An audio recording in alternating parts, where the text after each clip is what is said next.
sampai pada penanggalan yang ke-20 di bulan Sya'ban, yang menandakan bahwa Ramadan semakin dekat. Kurang lebih insyaallah ta'ala 9 atau 10 hari ke depan kita akan berjumpa, kita akan bertemu dengan bulan yang penuh dengan keberkahan, bulan yang penuh dengan kemuliaan, bulan yang Allah Subhanahu wa taala persiapkan di dalamnya banyak kebaikan dan keutamaan. Untuk itu, di dalam rangka menyambut bulan yang penuh dengan keberkahan, yakni bulan Ramadan, maka kita perlu untuk berbekal di dalam menyambutnya. Bagaimana bimbingan syariat atau bagaimana seharusnya seorang muslim maupun muslimah dia mempersiapkan bekal di dalam menyambut bulan Ramadan. Karena bulan Ramadan adalah suatu bulan, suatu waktu, suatu momentum yang sangat spesial, khususnya di sisi orang-orang yang beriman. Olehnya itu kita butuh untuk menyambutnya dan bagaimana seharusnya kita di dalam menyambutnya. Inilah yang insyaallah ta'ala yang kita akan uraikan di waktu yang ringkas ini antara maghrib dan isya, yaitu bagaimana kita menyambut bulan suci Ramadan. Yang pertama, hendaknya dilakukan oleh seorang muslim maupun muslimah di dalam menyambut atau menjadikan bekal terbaik di dalam menyambut bulan suci Ramadan adalah hendaknya dia memperbanyak doa kepada Allah Subhanahu wa taala. Memperbanyak doa kepada Allah Subhanahu wa taala agar Allah Subhanahu wa taala pertemukan dirinya dengan bulan yang penuh dengan keberkahan ini. Karena inilah yang ditunjukkan oleh orang-orang saleh terdahulu saat mereka melalui Ramadan, 6 bulan setelahnya mereka senantiasa berdoa kepada Allah agar ibadah yang dia kerjakan di bulan Ramadan senantiasa diterima.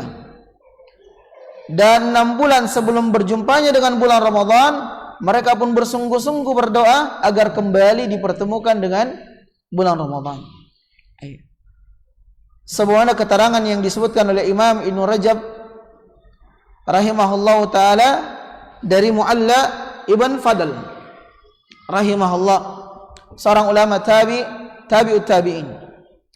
Beliau berkata, kanu yad'una Allah ta'ala 6 ashhur ay yublighuhum Ramadan wa yad'unahu 6 ashhurin ay yataqabbal minhum. Adalah para sahabat senantiasa berdoa kepada Allah setelah melalui Ramadan 6 bulan setelahnya agar Allah Subhanahu wa taala menerima ibadah-ibadah yang mereka kerjakan di bulan Ramadan, dan mereka berdoa 6 bulan sebelum bertumpahnya Ramadan agar dipertemukan kembali dengan bulan Ramadan. Maka kehidupan para sahabat, orang saleh terdahulu kita, itu mereka terikat dengan bulan Ramadan. Di dalam setahun yang terdapat di dalam pikirannya, yang senantiasa terbetik ya, di dalam sanubari mereka tentang Ramadan, keterikatan mereka dengan Ramadan. Betapa agungnya, betapa mulianya, dan betapa pahamnya mereka tentang keutamaan yang Allah Subhanahu wa taala persiapkan di bulan Ramadan tersebut. Olehnya itu kita pun harus mengikuti jejak mereka. Karena kenapa jemaah sekalian, tidak ada di antara kita yang mampu meyakinkan dirinya bahwa kita masih bisa sampai dengan bulan Ramadan. Jangankan bulan Ramadan, selepas kajian sebentar ini tidak ada di antara kita yang bisa meyakinkan dirinya kita masih bernyawa, kita masih hidup. Nah, jasad dan ruh kita masih bersatu. Tidak ada yang bisa meyakinkan dirinya hal yang seperti itu. Olehnya itu memperbanyak doa kepada Allah Subhanahu wa taala agar dipertemukan dengan bulan suci Ramadan adalah perkara yang harusnya dilakukan sebagai bekal terbaik yang pertama seorang muslim di dalam menyambut bulan suci Ramadan. Maka semua keadaan dan semua tempat yang telah diterangkan oleh syariat kita bahwa itu adalah waktu dan tempat serta keadaan mustajabnya doa, maka sempatkan untuk kita berdoa kepada Allah Subhanahu wa taala agar dipertemukan dengan bulan Ramadan. Dan di antara doa orang saleh terdahulu seperti yang diriwayatkan oleh Yahya Ibnu Katsir rahimahullahu taala, beliau berdoa, Allahumma sallimni ila Ramadan wa sallim li Ramadan wa tasallamhu minni mutaqabbalan. Ya Allah, sampaikanlah aku kepada Ramadan dan sampaikanlah Ramadan kepadaku, dan terimalah segala ibadah yang aku kerjakan di bulan Ramadan tersebut. Iya. Jadi ada 3 doa yang kita minta kepada Allah Subhanahu wa taala. Yang pertama, agar Allah menyampaikan kita di bulan Ramadan. Iya.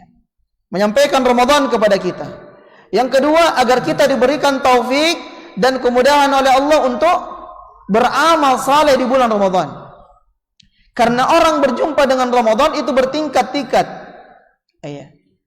Ada orang yang berjumpa dengan bulan Ramadan namun ketaatannya tidak bertambah. Iya. Nah, kebiasaannya masih itu-itu saja. Iya. Nah, bahkan ada yang juga alhamdulillah dia puasa, ya, dia salat, ya, tapi ya sekedar itu saja. Ya. Habis makan sahur, salat subuh. Setelah salat subuh tidur hingga duhur. Habis salat duhur tidur hingga asar. Bangun lagi salat asar. Habis salat asar tidur hingga maghrib. Ya. Bangun. Ya, sudah waktunya berbuka. Ada yang melalui Ramadan hanya seperti itu. Ya. Jadi manusia bertingkat-tingkat di dalam melalui Ramadan. Makanya kita memohon kepada Allah, selain memohon berjumpa dengan Ramadan, disampaikan di bulan Ramadan, kita pun memohon kepada Allah Subhanahu wa taala agar bisa beramal saleh di bulan Ramadan. Karena tanpa taufik dan bimbingan dari Allah, sering kita sebutkan bahwa kita tidak akan bisa beramal. Sekecil apapun amalan tersebut, kebaikan itu tidak bisa kita lakukan tanpa taufik dan kemudahan dari Allah. Maka bersungguh-sungguhlah kita berdoa. Doa yang ketiga, agar Allah Subhanahu wa taala senantiasa menerima seluruh ketaatan-ketaatan kita yang kita kerjakan di bulan Ramadan nantinya, insyaallah taala. Amin ya rabbal alamin. Baik. Itu yang pertama. Kemudian bekal menyambut Ramadan yang kedua, jemaah sekalian, adalah hendaknya seorang muslim maupun muslimah bergembira akan datangnya Ramadan. Ya, hendaknya seorang muslim ataupun muslimah, ya, menghadirkan kegembiraan yang besar, ya, akan datangnya Ramadan. Ya. Dan ini yang ditunjukkan oleh Nabi alaihi salatu wassalam. Ya. Tatkala datang bulan Ramadan, Nabi sallallahu alaihi wasallam mengabarkan kepada para sahabat, ya, semuanya yang diriwayatkan oleh Imam Ahmad An-Nasai di dalam, ya, musnad mereka, di dalam sunan mereka, dari sahabat Abu Hurairah radhiyallahu taala anhu. Nabi SAW mengabarkan kepada para sahabat saat datang bulan Ramadan, qad ja'akum, ya, Ramadan, atakum Ramadan syahrul mubarak, telah datang kepada kalian Ramadan, bulan yang penuh dengan keberkahan. Ya, bulan yang penuh dengan keberkahan, yang nanti kita akan uraikan di antara bentuk-bentuk keberkahan yang Allah Subhanahu wa taala siapkan, ya, di bulan Ramadan yang Allah tidak siapkan di bulan-bulan yang lain. Ya. Makanya kita harus bergembira. Kenapa? Karena di sana ada sebagian muslim, sebagian muslimah merasa sesak dadanya saat datang bulan Ramadan. Ya. Merasa sempit. Ya. Nah, langkahnya itu terasa sempit, gerak-geriknya terasa sempit. Betapa tidak, yang tadinya puas-puasan makan makanan yang enak, yang tadinya puas-puasan minum minuman yang segar, datang bulan Ramadan tidak boleh di siang hari. Mulai dari terbit fajar hingga terbenam matahari, tertahan untuk sementara waktu, sehingga sempit bagi dirinya dengan kedatangan bulan Ramadan. Tidak lagi leluasa bergerak sebagaimana pergerakan yang dia kerjakan, dia lakukan di luar Ramadan. Wal iyadu billah. Tapi seorang muslim yang baik, seorang muslimah yang baik adalah saat datangnya Ramadan dia bergembira. Iya, karena banyak keutamaan yang Allah Subhanahu wa taala siapkan. Di antaranya kata Nabi SAW dari lanjutan hadis, ya, qad ja'akum atau atakum Ramadan syahrul mubarak, faradallahu azza wa jal alaikum siyami. Allah mewajibkan atas kalian di dalam bulan Ramadan satu ibadah, ya, yang ibadah ini tidak ada di luar Ramadan, ya. Suatu ibadah yang ibadah ini diantara ibadah-ibadah yang paling agung, bahkan dia adalah salah satu dari rukun Islam, yaitu tidak lain dan tidak bukan ibadah puasa. Iya. Itu ada pada bulan Ramadan. Yang diantara manfaat daripada puasa tersebut, ya ayyuhalladzina amanu kutiba alaikumus siyam kama kutiba alal ladzina min qablikum la'allakum tattaqun. Untuk mengantarkan setiap kita memperoleh derajat atau predikat takwa di sisi Allah Subhanahu wa taala. Iya. Yang kita tahu kemuliaan seorang muslim, kemuliaan seorang hamba di sisi Allah itu sesuai dengan kadar ketakwaannya kepada Allah. Inna akramakum indallahi atqakum. Dan puasa mengantarkan hal tersebut. Iya. Dan begitu banyak keutamaan dari keutamaan takwa yang akan diraih di dunia sebelum di akhirat. Dan Ramadan hadir untuk menjadi wasilah mengantarkan kita meraih predikat tersebut. Iya. Lalu kata Nabi SAW, tuftahu fi abwabus sama. Dalam riwayat yang lain, abwabul jannah. Iya.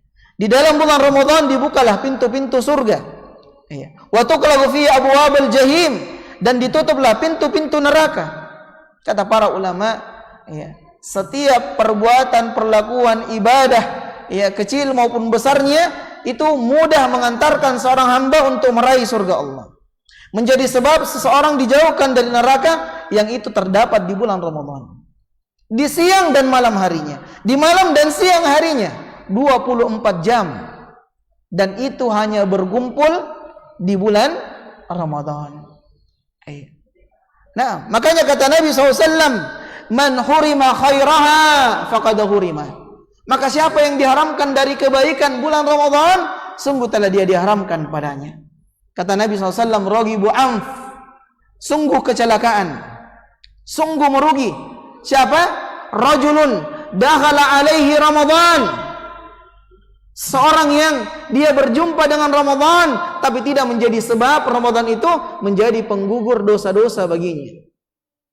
Tidak menjadi sebab dia meraih keutamaan. Tidak menjadi sebab dia dimasukkan ke dalam neraka dan dijauhkan dari dimasukkan ke dalam surga afwan dan dijauhkan dari neraka Allah. Merugilah orang-orang yang berjumpa dengan Ramadan, namun berlalu Ramadan, namun tidak mendapatkan keutamaan-keutamaan yang Allah siapkan di dalamnya. Ya, olehnya itu tadi kita memperbanyak berdoa agar kita diberikan taufik untuk bisa beramal saleh di bulan Ramadan dan bergembira. Ya. Lalu hal-hal yang membuat kita bergembira di bulan Ramadan, karena bulan Ramadan Allah Subhanahu wa taala tetapkan sebagai bulan yang di dalamnya diturunkan mukjizat terbesar dari Nabi alaihi salatu wassalam, yakni Al-Qur'an. Bukankah Allah Subhanahu wa taala berfirman, "Syahrul Ramadan alladzi unzila fihil Qur'an hudan linnasi wa bayyinatin minal huda wal furqan." Syahrul Ramadan unzila fihil Qur'an. Di bulan tersebutlah Allah turunkan Al-Qur'an. Inna anzalnahu fi lailatul qadar. Yang kami turunkan Al-Qur'an itu di malam Lailatul Qadar. Ini poin yang pertama dulu. Yaitu Allah turunkan di bulan Ramadan Al-Qur'an yang Allah tidak pilih dari bulan-bulan selain daripada bulan Ramadan. Menunjukkan akan keutamaan, kemuliaan bulan Ramadan. Nah, mukjizat terbesar yang dibawa oleh Nabi alaihi salatu wassalam. Nah, kemudian Allah tegaskan, ya, sama dari hadis tadi Nabi sebutkan fihi lailatun khairum min alfi syahr. Di bulan Ramadan itu ada suatu malam yang lebih baik daripada 1000 bulan. Wa ma adraka ma lailatul qadar. Lailatul qadri khairum min alfi syahr. Tahukah kalian apa malam Lailatul Qadar itu? Apa malam kemuliaan itu?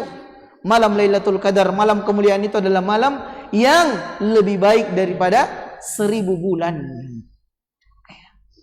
Yang sama dengan 83 kurang lebih tahun. Inilah keutamaan umat Islam dan inilah keberkahan dari yang Allah Subhanahu wa taala berikan di bulan Ramadan. Tidak ada di malam-malam selain malam Ramadan. Tidak terdapat di bulan-bulan selain di bulan Ramadan. Yang jelas kata Nabi, umur ummati baina 70 wa 60 sana. Umur umatku hanya berkisaran 60-70 tahun saja. Sementara di bulan Ramadan ada satu malam yang diberikan ganjaran satu malam tersebut lebih baik daripada 1000 bulan. Kalaulah kita beribadah kepada Allah saat kita balik di umur 17, 18 tahun, berapa tahun kita beribadah? Tidak sampai 83 tahun. Nah, berat. Belum lagi kalau dipotong, nanti kita hijrah di umur 30. Subhanallah. Dan sekarang baru 31 tahun umurnya, berarti baru 1 tahun hijrah. Baru 1 tahun, mengenal sunnah misalnya, melakukan ketaatan, kewajiban.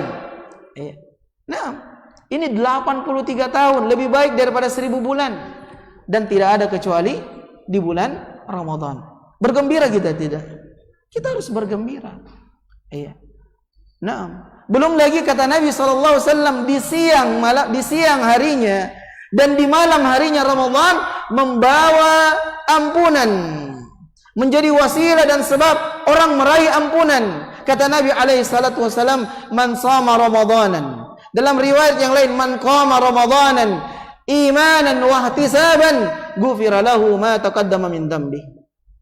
Siapa yang berpuasa di siang hari bulan Ramadan, siapa yang salat malam, salat tarawih di malam bulan Ramadan, siangnya, malamnya dengan iman dan ihtisab, dengan keimanan dan harapan pahala di sisi Allah Subhanahu wa taala, akan diampuni dosa-dosa yang telah lalu. Siangnya membawa ampunan, malamnya pun membawa ampunan. Siapa yang berpuasa di siang harinya, salat malam di malam harinya, Allah akan ampuni dosa-dosa yang telah lalu. Siapa di antara kita yang tidak memiliki dosa? Dosa kita bertumpuk, dosa kita begitu banyak. 11 tahun kita melakukan dosa setiap hari, setiap waktu, setiap detik.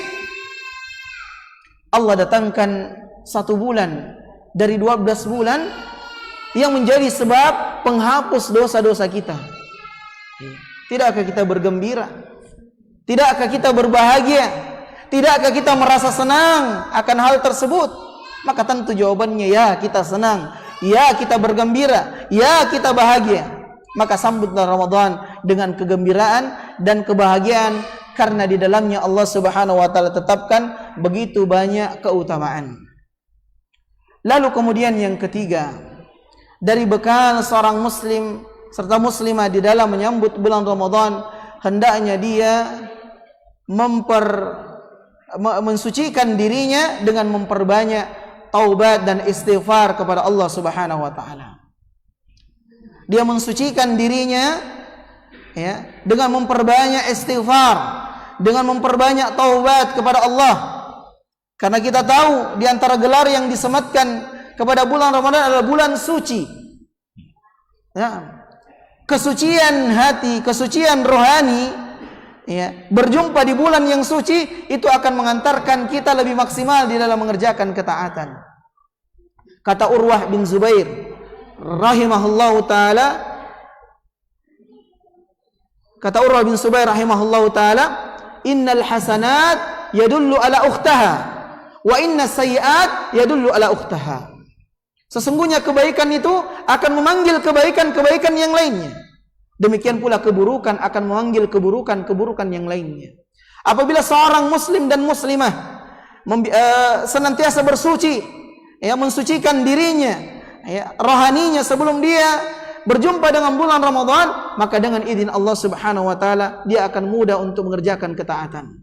Kenapa? Karena kata para ulama, di antaranya Al-Imam Ibnu Qayyim rahimahullahu taala sebutkan dalam kitab Ad-Dawa Dawa, di antara dampak maksiat dan dosa, ini juga disebutkan oleh Imam Ibnu Jauzi di dalam kitab Talbisul Iblis, di antara dampak dosa dan maksiat adalah susahnya dan malasnya orang beribadah.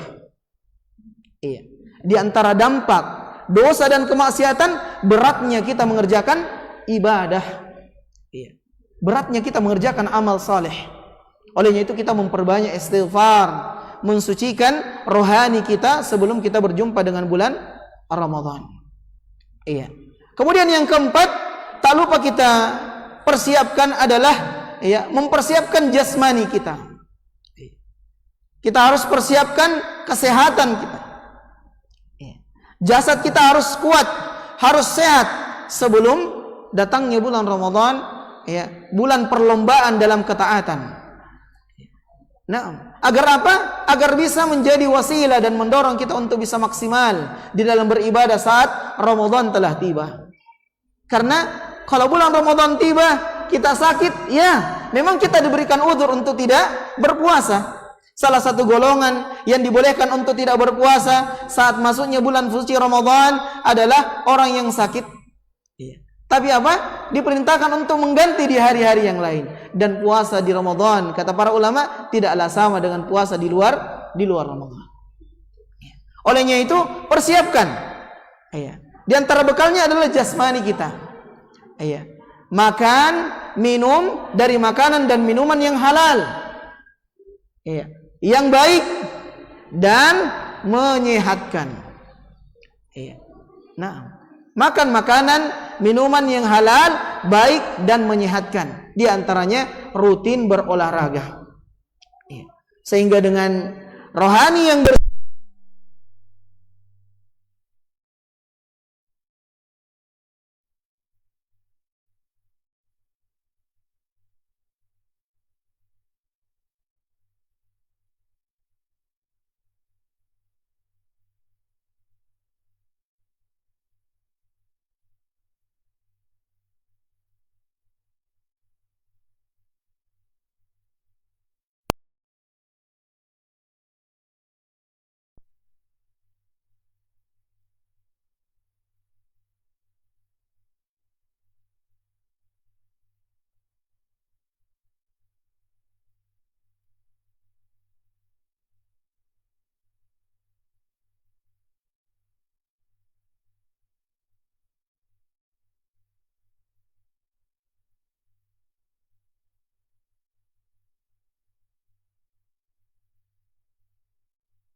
sucikan dengan memperbanyak membaca Al-Quran, memperbanyak istighfar, memperbanyak taubat, memperbanyak amal saleh.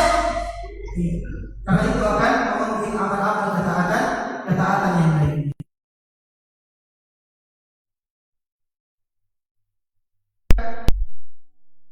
Siap. Kait Quran.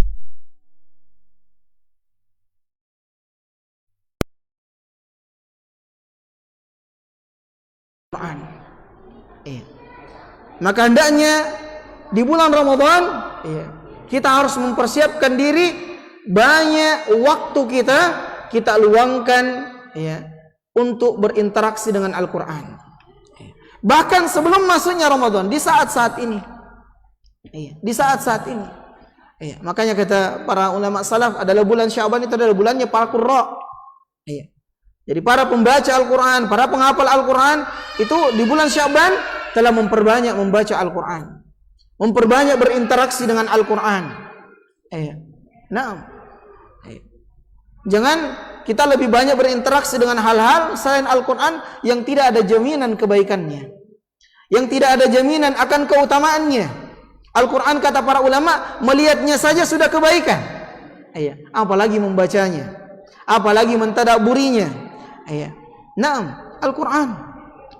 Dan tidaklah seseorang berinteraksi dengan Al-Quran ikhlas karena Allah Subhanahu wa taala kecuali pasti dia akan dimuliakan. Segala sesuatu yang berinteraksi, yang ada kaitannya dengan Al-Quran, selama dia ikhlas, pasti dia akan dimuliakan oleh Allah Subhanahu wa ta'ala. Olehnya itu, hindarkan, jauhkan diri dari hal-hal yang memalingkan kita dari Al-Quranul Karim. Taib. Kemudian yang keenam, jemaah sekalian, dari bekal seorang muslim maupun muslimah di dalam menyambut bulan suci Ramadan adalah hendaknya dia memiliki agenda. Hendaknya dia memiliki agenda dari sekarang. Schedule. Dia punya target. Dimulai dari bulan Sya'ban ini. Dia harus punya tekad yang kuat. Bahwa tatkala Allah Subhanahu wa taala sampaikan kepada Ramadan, maka saya akan menghatamkan Al-Quran misalnya minimal sekali. Orang yang belum pernah Ramadan menghatamkan Al-Quran, maka saat inilah saatnya. Kapan lagi kalau bukan saat ini? Tidak ada jaminan bahwa kita akan berjumpa dengan Ramadan yang akan datang. Tidak ada jaminan. Bisa jadi ini Ramadan terakhir kita. Maka hatamkan Al-Quran. Bagaimana caranya? Dalam Al-Quran 1 juz itu 10 lembar. Satu waktu salat, sebelum salat 1 lembar, setelah salat 1 lembar. Berarti setiap satu salat 2 lembar. Kali 5, 10 lembar. Berarti 1 juz sehari. Itu yang ingin khatam sekali. Yang ingin khatam 2 kali tinggal ditambah. Yang ingin khatam 3 kali tinggal ditambah. Namun kalau kita ditanya sebuah pertanyaan yang diajukan para ulama, mana yang lebih utama? Banyak membaca Al-Quran atau sedikit namun dengan tadabbur? Maka kata para ulama, sedikit membaca Al-Quran dengan tadabbur itu lebih utama. Namun kita katakan, ada waktu kita memperbanyak bacaan dan ada waktu kita membaca sambil mentadabburinya.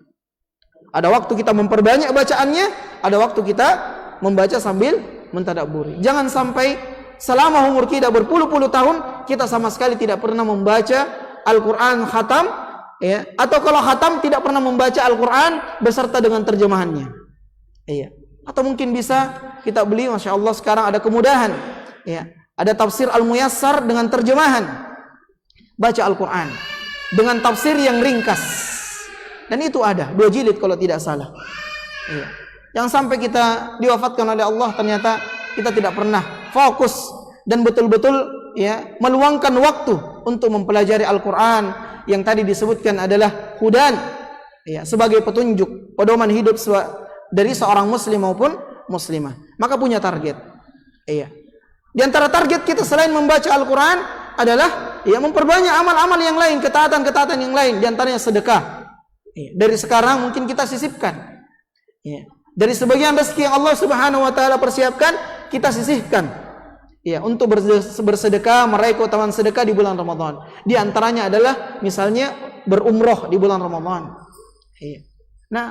Pentingnya tekad yang kuat, jemaah sekalian. Pentingnya tekad yang kuat, niat yang ikhlas dan tekad yang kuat. Sekalipun Allah tidak pertemukan kita dengan bulan Ramadan, selama kita ikhlas dan tekad kita kuat, maka sampai pun kita belum bertemu dengan Ramadan, kita sudah tercatat melakukan amalan tersebut. Innamal a'malu binniyat. Masya Allah, kita bertekad kuat. Ramadan nanti saya mau umrah. Ramadan nanti saya memperbanyak sedekah. Ramadan nanti saya akan memperbanyak salat-salat sunnah. Ramadan nanti saya melakukan ketaatan ini, ketaatan itu. Dan man jahada fina, kata Allah, lanahdiyannahum subulana. Siapa yang bersungguh-sungguh di jalan kami akan berikan hidayah untuk menggapai daripada apa yang diinginkan tersebut, tujuan tersebut. Naam. Taib. Yang terakhir, jemaah sekalian, dari bekal terbaik seorang muslim di dalam menyambut bulan Ramadan, dan inilah bekal yang paling utama. Dari seluruh bekal, yaitu mempersiapkan diri kita menyambut bulan Ramadan dengan ilmu syar'i. Dengan ilmu yang berkaitan tentang Ramadan dan seluk-beluknya. Karena dari ibadah yang seperti salat, yang satu waktunya mungkin 10 atau lebih menit, itu kita harus mempersiapkan bekal ilmu. Nah, kata Imam Al-Bukhari di dalam kitabnya Sahih Al-Bukhari, al-ilmu qabla al-qaul wal amal. Karena ilmu itu sebelum berucap dan beramal. Dan inilah pembedaan antara orang-orang yang dimurkai dan orang-orang yang sesat. Orang-orang yang dimurkai, orang-orang Yahudi dan semisal dengannya, mereka memiliki ilmu tapi tidak beramal. Orang-orang yang sesat, orang Nasrani dan semisal dengannya, mereka beramal tanpa ilmu. Adapun orang Muslim, dia berilmu sebelum beramal, dan dia padukan antara ilmu dan amal. Karena Allah tidak mungkin diibadahi dengan benar kecuali dengan ilmu. Olehnya segala seluk-beluk tentang Ramadan, tentang puasa, yang kita tahu siang dan malamnya ada ibadah yang agung di dalamnya, dan semua terikat dengan ketentuan syariat, sebagaimana yang Allah Subhanahu wa taala syariatkan dan sebagaimana yang diajarkan oleh Nabi sallallahu alaihi wasallam, maka wajib untuk kita mempelajarinya. Agar Ramadan kita khususnya di tahun ini lebih bermakna daripada tahun-tahun sebelumnya. Kita persiapkan bekal ilmu di dalam menyambut bulan suci Ramadan. Olehnya itu hadirlah majelis-majelis ilmu yang berbicara tentang Ramadan. Karena Ramadan ada syarat-syaratnya. Ada hal-hal yang wajibnya, ada ketentuan-ketentuannya, ada sunnah-sunnahnya, ada adab-adab di dalam berpuasa, ada pembatal-pembatal puasa, ada orang-orang yang diberikan keringanan untuk tidak berpuasa. Ada pembatal-pembatal puasa yang tidaklah dikerjakan kecuali dia harus melakukan hal-hal ini dan itu. Ada sesuatu yang tidak membatalkan puasa tapi mengurangi puasa seorang hamba. Subhanallah. Syekh Muhammad Ibn Salih Al-Utsaimin rahimahullahu taala di dalam pembahasan puasa ada sedikit pembahasan yang begitu rinci tentang diantara pembatal puasa dan hal-hal yang tidak membatalkan puasa, seperti pembahasan tentang ciuman. Ciuman, kata beliau, terbagi menjadi 3. Subhanallah. Dirinci oleh para ulama.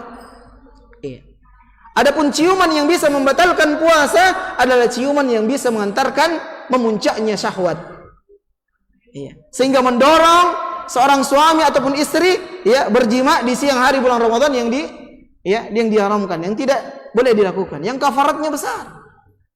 Adapun ciuman yang tidak mengantarkan kepada syahwat, maka itu tidak membatalkan puasa. Subhanallah. Ada lagi ciuman, itu adalah ciuman yang bentuknya kasih sayang, seperti ciuman seorang ayah kepada anaknya. Masya Allah, sampai serinci itu, detail. Apalagi perkara-perkara yang besar, yang berkaitan tentang bulan Ramadan. Karena banyak di antara kita, subhanallah, contoh kecil tentang masalah bersentuhan suami istri, membatalkan wudu atau tidak. Akhirnya, apalagi di bulan Ramadan, subhanallah.